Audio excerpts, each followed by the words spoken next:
to former Labor Secretary Tom Perez. You issued a statement saying, quote, "At a time when Republicans control the White House, the U.S. House, U.S. Senate, and 2/3 of all state houses, it is imperative that Tom Perez understands that the same old is not working."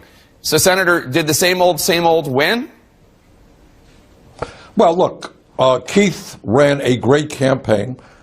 He took on, in essence, Democratic insiders, and yet he came close to winning. That was a very impressive effort when you realize that he was playing inside the establishment's house.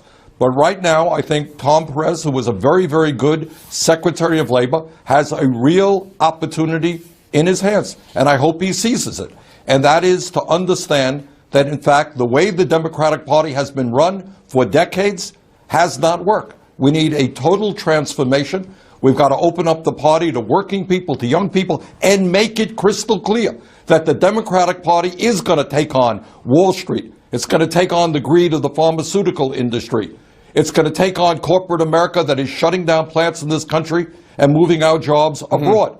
The idea that Trump thinks that the Republican Party is going to be the party of working people when he has appointed people to his administration who want to cut Social Security, want to cut Medicare, want to cut Medicaid, or who want to provide a budget which will give huge tax breaks to billionaires like Trump and then cut back on education and health care for the American people. If that's a party that stands for working people, God help us all.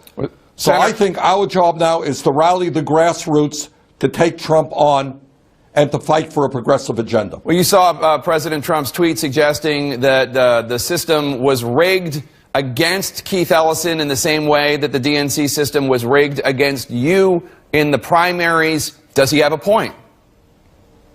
No, he doesn't have a point. That's what the system is. And one of the things that Tom is going to have to change is to figure out how we elect national Democratic leaders. I'm not quite impressed with the process that now exists.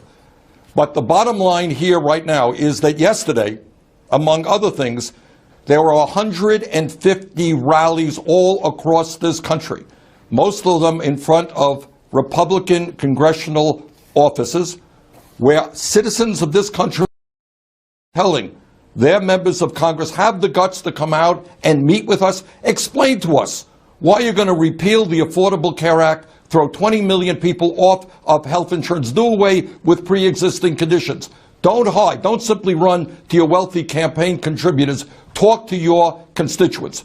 And you are seeing that movement, millions of people engaged. We are going to transform this country. Well, let me ask you, sir, because you have a massive email list that helped your presidential campaign raise $218 million online from 2.8 million donors. Are you going to give your list to the Democratic National Committee so that you can help them become more grassroots?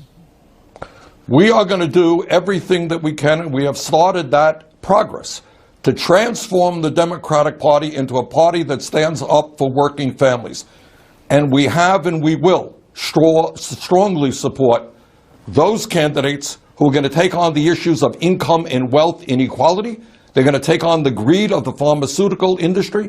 Those people who want to make public colleges and universities tuition-free, who understand, unlike President Trump, that climate change is real and that we've got to transform our energy system. So we're going to work to support progressives who are running for the Senate, who are running for the House, who are running, and Tom Perez made this point, for school board, for city council, for state legislature. I'm right now in Kansas. Last night we had 5,000 people coming out in Topeka, Kansas. Kansas is not a Democratic stronghold, but we're beginning to see an activation here in Kansas and in states and communities all over this country, people who are prepared to take on Trump, people who are prepared to fight for progressive change. That sounded like you were saying that you're going to keep your email list to support the candidates that you think are progressives, and you're not going to give it to the Democratic National Committee. Did I interpret that incorrectly?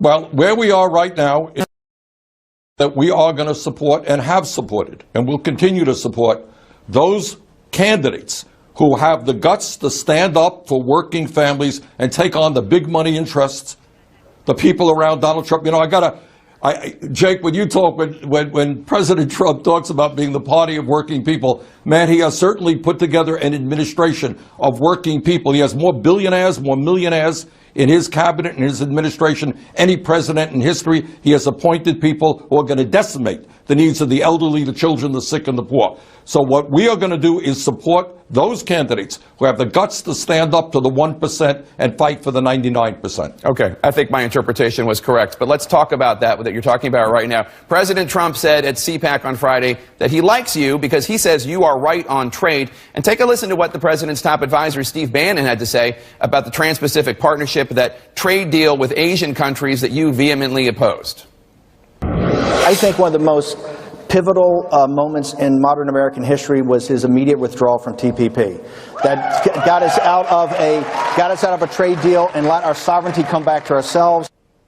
I know that you disagree with many aspects of the Trump-Bannon agenda, and you disagree with Goldman Sachs executives, et cetera, in the administration. But when the president talks about fair trade and economic nationalism, and Steve Bannon does as well, does that strike a chord with you at all?